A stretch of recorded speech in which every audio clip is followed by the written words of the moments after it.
안녕하세요 여러분, 여기는 경기도 화성시에 위치한 당성입니다. 교과서에 따라서는 당항성이라고 표시가 되어져 있는 곳도 있습니다. 신라시대에 당나라의 중요한 교통로였던 이 당항성, 그래서 이제 통일신라시대에는 많은 사신들과 그리고 고승들, 승려들이 왔다 갔다 했던 중국과 신라와의 주요한 제1의 통로 역할을 했던 것이 바로 이 당항성이 되겠습니다. 자, 그래서 불교와 유교 등 선진 문물들이 중국 대륙으로부터 우리나라로 들어오는 통로의 역할을 했죠. 그러한 장소가 맞는지 한번 제가 확인해 보도록 하겠고요. 여기는 사적 제217호로 지정되어져 있습니다. 그래서 신라시대 때 쌓은 석추, 산성이라고 하는데요. 꼭 신라시대 양식만 있지는 않은 것 같아요. 왜냐하면 이 지역 자체가 처음엔 백제 땅이었다, 고구려 땅이었다가 신라로 넘어갔기 때문에 각 양식들이, 특히 백제 양식과 신라 양식이 섞여 있는 그런 복합적인 모습들을 보이는 곳이 바로 이 당항성이라고 할 수 있겠습니다. 그래서 여기에 정확한 주소는 이제 화성시 서신면 상인리에 위치해 있고요.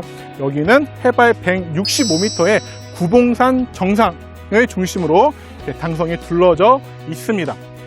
이 지역에 이제 한강, 바로 한강 좀 미치잖아요. 그래서 이 지역을 두고선 삼국은 끊임없이 항쟁을 했고 이 지역을 차지하기 위해서 싸웠죠. 그만큼 지정학적으로 상당히 중요한 장소가 바로 이곳이라고 할 수가 있겠습니다.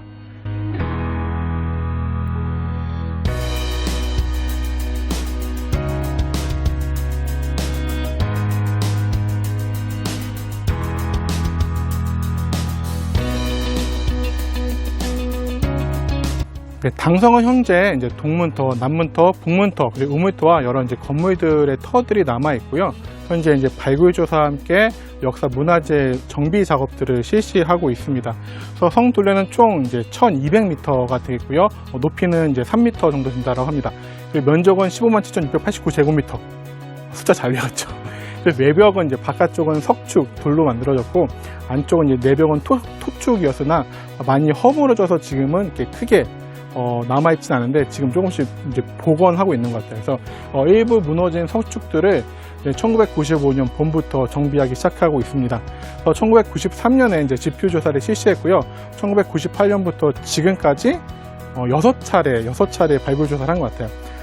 최근 기사들을 막 찾아봤는데 가장 최근께 이제 6차례까지 발굴 조사를 실시했고 지금도 계속 진행 중인 것으로 확인했습니다.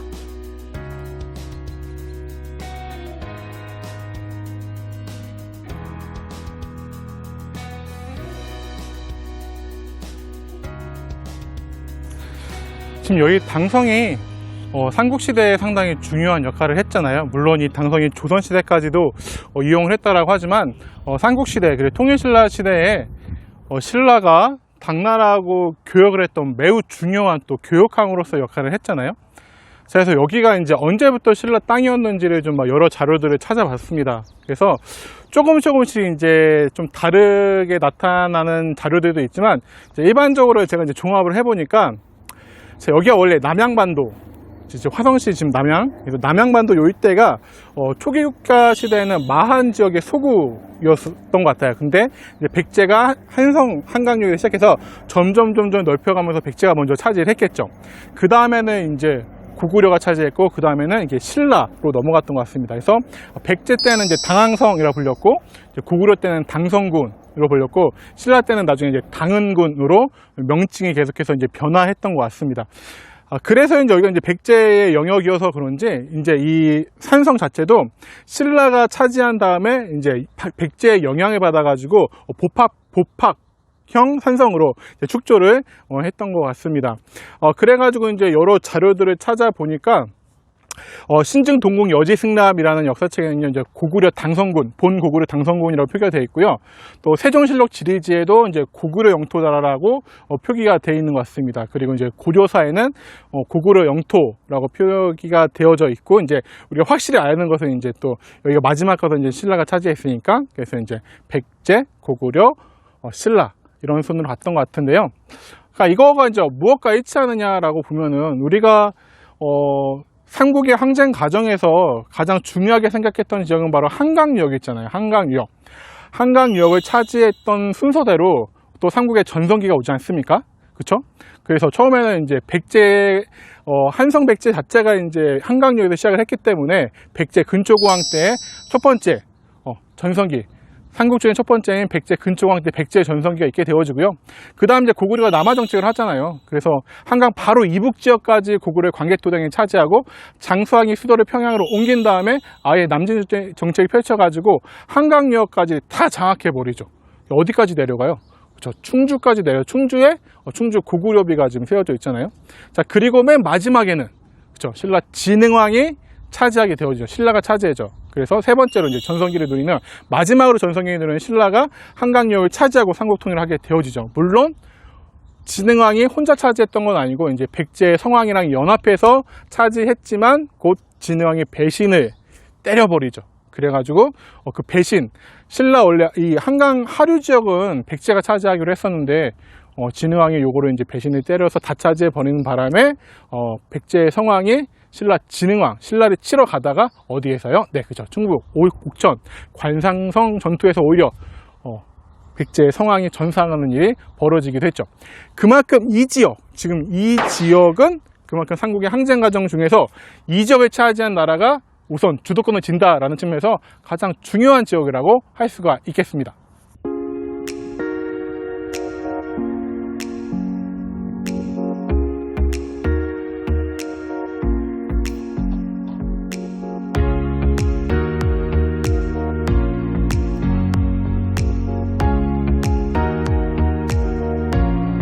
이렇게 가다 보면요, 주변에 돌 파편들이 상당히 많아요. 뭐 이런 것들이 이렇게 돌 파편이 지금 이제 새로운 등산로 옆으로 되게 많이 있는데요.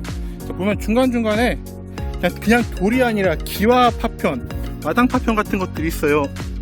이것도 보면 그냥 돌이 아니라 그렇죠, 무늬가 기와장 파편인 것 같고요. 네, 이건 그냥 돌 같아요.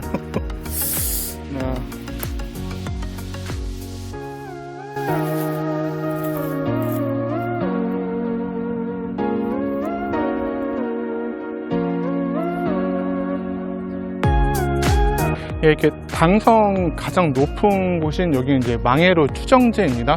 이곳에 올라와서 보니까 저 멀리 서해 바다가 이제 보여요. 그래서 이제 보면 이곳이 군사적으로 중요한 위치를 차지하는 것이 이제 남쪽으로는 이제 태안반도, 그리고 저 앞쪽으로는 이제 인천 송도까지도 조망되는 중요한 군사적 요충지라고 하는데, 지금은 당시의 해안선과는 좀 다르기 때문에 좀 바다가 멀리 있긴 하지만 충분히 그럴 만한 위치구나라는 생각이 듭니다. 진흥왕 때 한강역을 확보하고 이제 중국과 대문 역할을 하는 당항성을 설치하게 되는데요. 551년에 이곳을 차지하고서 이제 중국과 직접적인 교육과 교류를 시작하게 되어지죠. 그래서 삼국사기에 보면 진흥왕이 서해로 진출하기 위해서 지금 경상북도 상주에서 당항성으로 이어진 다음에 중국으로 연결되어지는 길을 개척했다라고 합니다.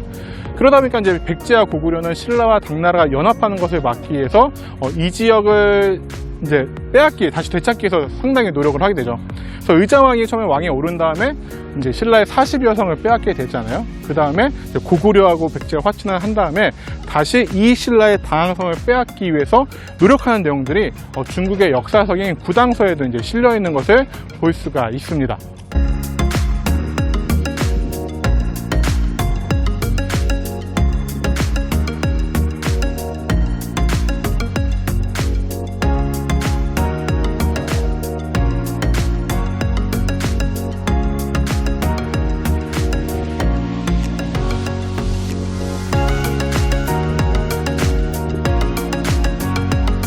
보니까 최근에 화성시에서 이 당성을 상당히 주목하는 것 같습니다.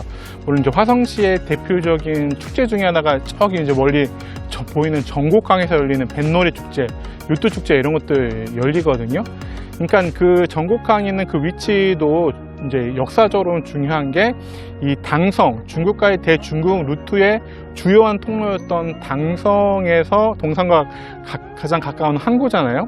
이제 거기가 이제 실크로드의 출발점, 새로운 신실크로드의 출발점으로 이제 연구를 좀 많이 화성시에서 지원하면서 이쪽의 루트를 조금 역사 루트를 개발하려고 하는 모습을 보입니다. 그래서 이제 지금 보니까 앞에서도 이 당성을 조금 정비하고 사람들이 많이 올 수 있는 유적 관람지로 만드는 공사들을 하고 있는 것 같아요. 그래서 보면은 이제 신라 중국 연결하는 공식적인 루트가 바로 당성 이곳입니다. 화성 이 당성을 통해서 중국과 신라의 교류가 공식적으로 이루어졌다라고 합니다. 그리고 이제 산둥반도와 여기가 이제 가장 최단 거리예요. 산둥반도에서 동쪽으로 쭉 오면은 바로 이 당성을 닿게 되어집니다. 그리고 중간중간에 이제 섬들이 있기 때문에 아무래도 당시의 항해술로 볼 때 해안에 따른 연안 항해가 많이 있을 텐데 아무래도 고구려 쪽이면 위쪽으로 못 올라간다라고 하면은 중간중간에 있는 섬을 징검다리 삼아서 중국에 가기 좋은 위치가 또 이 당성이 화성 당성이 아니었을까 싶습니다. 당시 지명 화성 아니에요. 지금의 화성이에요. 자, 그리고 이제 삼국시대부터 조선시대까지도 계속 성으로 사용되어졌다라고 합니다. 그러니까 고려시대와 조선시대도 여기는 상당히 중요한 위치가 아니었을까 싶어요. 조선시대까지도 이 당성이 실제로 사용되어졌다라는 것을 보면요. 그러니까 왜 그런가 보면은 위대에서 이렇게 밑에 쪽에서 황해 서해를 타고 올라오는 외적들이나 선 배들을 감시하기 위해서 가장 좋은 또 최적의 장소인 것 같아요. 왜냐면 예를 들면 왜구가 쳐들어왔다라고 하면은 왜구가 만약에 수도 한양까지 간다, 개경까지 간다 라고 해서 이제 강화도나 이제 김포 그쪽에서 맞게 되면 이미 늦은 거잖아요. 그러니까 그 밑에서 한 번 더 1차적으로 막을 수 있는 그러한 방어선의 역할을 할 수 있는 곳이 바로 이곳의 위치가 아닌가 싶습니다. 자, 그래서 이제 아까도 얘기했지만 저 앞에서 전국항에서 요트대회가 매년 열리고 있습니다. 그래서 중국으로 지나서 이곳으로 오는 중국 산둥반도 이쪽 왔다가는 한중 오션 레이스라는 이름으로도 또 매년 개최되고 있는 걸 볼 수 있습니다. 그래서 저기 보면은 이제 공장 같은 지역들이 있거든요. 이제 거기까지가 아마도 당시에는 갯벌이었을 것 같아요. 그래서 이제 만조 때가 되면 배가 좀 차거나 물이 차거나 그러지 않았을까 싶어요. 지금은 좀 멀리 보이지만 당시에는 좀 더 바다 해안선이 가까이에 있었을 것 같습니다.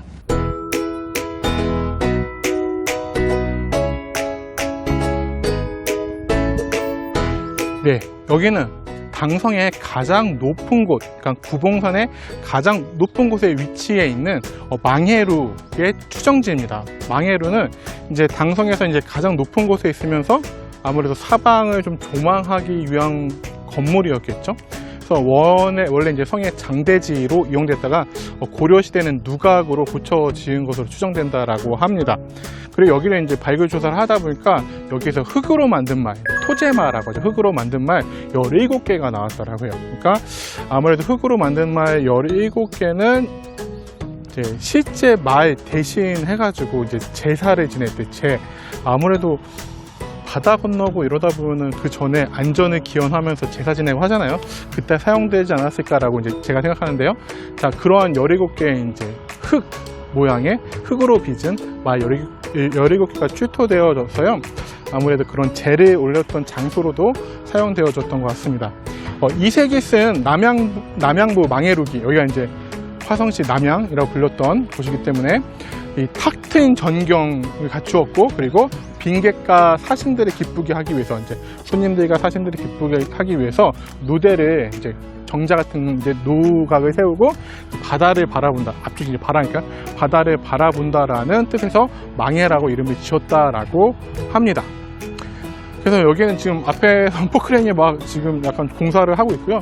여기 보면 이제 도자 기아 파편들이 있는 거 볼 수 있죠. 그래서 여기가 이제 앞에서 얘기했지만 이 당성은 이제 두 개선, 1차선, 2차선 두 개로 구분한다고 했잖아요. 그래서 2000년에 1차선 동쪽 벽 구간을 조사하다가 이제 나왔던 파편들, 기아 파편들을 모아놨습니다.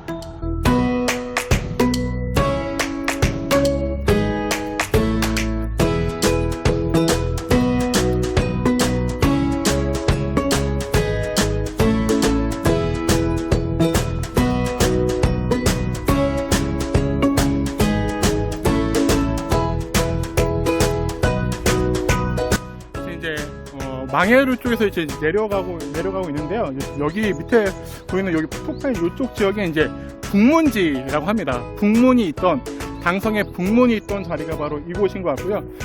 여기는 이제 1998년 발굴조사 당시에 확인되어졌다라고요. 그래서 여기에는 이제 문초석이 이제 문을 세우는 데 사용했던 주춧돌을 문초석이라고 하는데, 여기에서 이제 문초석이 확인되는데, 문로는 이제 통행하는 문 위에 이제 누각 같은 거 만들어서 누가 왔다 갔다 확인하는 그런 것들이 세워져서 이제 관리했던 그러한 북문이 있던 자리라고 추정되어지고 있습니다. 네, 북문지 좀 자세하게 한 바퀴만 돌아보도록 할게요. 자, 이렇게 위에서 이렇게 내려와 가지고 보니까 이렇게 파인 지형, 그리고 다시 위로 올라가는 점, 그러니까 이렇게 이 자리에 북문이 있었던 것 같습니다.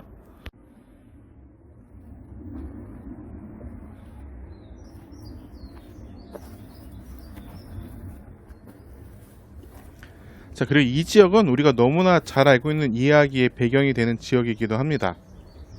원효 대사 모두도 아시죠? 원효와 의상스님이 당나라 유학길을 진덕령 4년, 그러니까 650년에 떠나게 되는데요. 처음 갔을 때는 이제 육지길로 갑니다. 그래서 고구려를 거쳐서 당나라로 향하다가 고구려군에게 잡혀서 이제 실패하고요. 이제 두 번째로 문무왕 1년 661년에 다시 해로 이제 바닷길을 통해서 당나라로 구법의 길을 떠나게 되어집니다. 이제 그렇게 이제 경주를 출발해서 온 이 둘은 지금 당성에 도착해서 배를 기다리는 도중에 비바람이 너무 심해서 인근에서 이제 하룻밤 머물게 됩니다.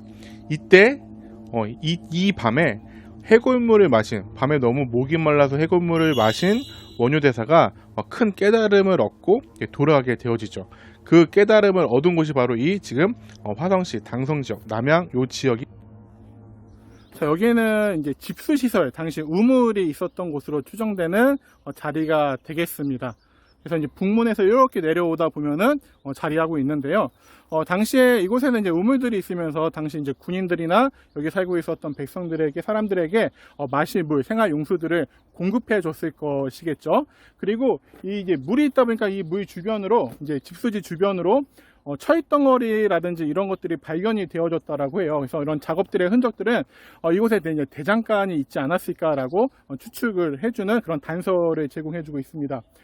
그리고 집수시에서 요 동북쪽 못이니까 이제 연못이겠죠. 거기에는 이제 중국과의 교역품으로 추정되는 중국산 자기, 중국에서 들여왔을 것이라 여겨지는 자기 조각들이 많이 출토되어졌다라고 합니다. 그래서 이곳이 중국과 교류했던 장소임을 알려주고 있고요. 또한 이제 나라하고 직접적인 연관이 있다라고 할 수 있는 대관이라고 새겨진 기와라든지 아니면 태정 4년이라고 새겨진 기와가 다소 출토되는 것을 보아서 이제 그런 당시에 사람들의 살았던 모습들, 그 시기 이런 것들을 이제 뒷받침해주고 있고 또 중국과의 교류했다는 것도 뒷받침해주는 그런 유물들이라고 볼 수가 있겠죠.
이게 당성을 이렇게 한 바퀴 돌아봤는데요. 돌아보는데 이렇게 오랜 시간 걸리진 않았던 것 같아요. 이제 처음 계단은 좀 가팔랐지만 저기 이제 맞은편 계단 보이나요?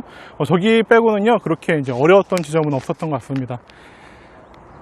옛날 생각이 났어요. 제가 이제 어렸을 때부터 역사를 좋아했는데 중학교 2학년 때 동아리, 그때 동아리라고도 안 했어요. CA라고 했거든요. 서클 활동, 서클 액티비티겠죠.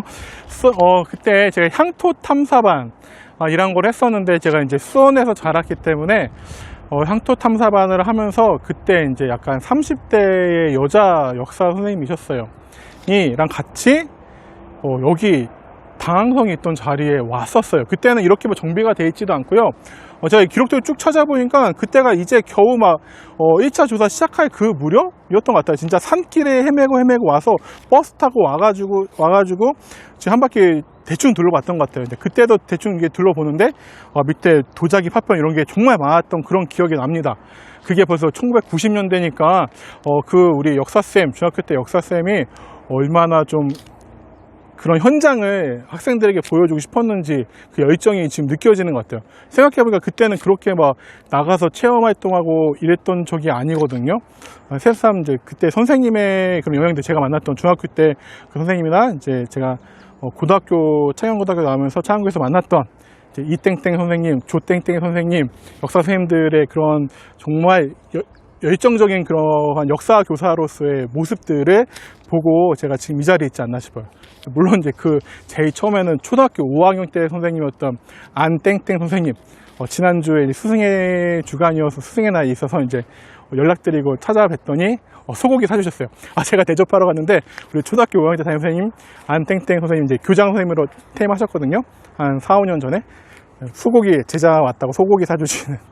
그래서 그런 선생님들의 덕분에 제가 지금 이렇게 역사 교사로서 너무 미약하지만 그래도 무언가 학생들에게 더 알려주기 위해서 노력을 좀 하려고 하고 있지 않나. 좋은 선생님들을 만났기 때문에 제가 아직 너무 미약한 교사지만 좋은 교사가 되기 위해서 노력하지 않나, 그런 생각이 들었습니다. 문득 당성에 오니까 지금부터 20년도 전에 선생님과 같이 왔던 이곳이 생각나네요. 그런 의미에서 상당히 이곳을 다시 찾았던 것이 역사교사인 저로서는 뜻깊은 그러한 한 시간이었습니다.